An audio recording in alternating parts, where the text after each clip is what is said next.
Borrowing money through Cash App is a straightforward process, though availability may vary depending on your account status and eligibility.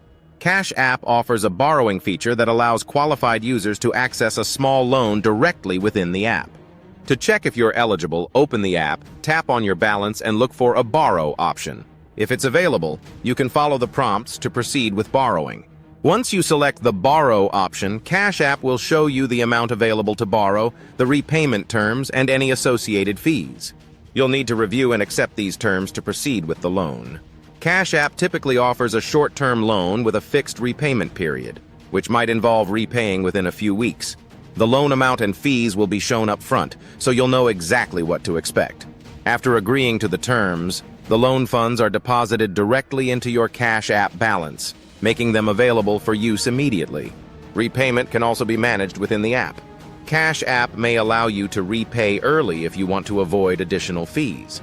On the due date, the app automatically deducts the repayment amount from your Cash App balance, or it may charge the linked bank account if there are insufficient funds in the balance. While Cash App's borrowing option can be convenient for quick cash needs, it's important to review all terms and ensure that repaying on time aligns with your financial situation.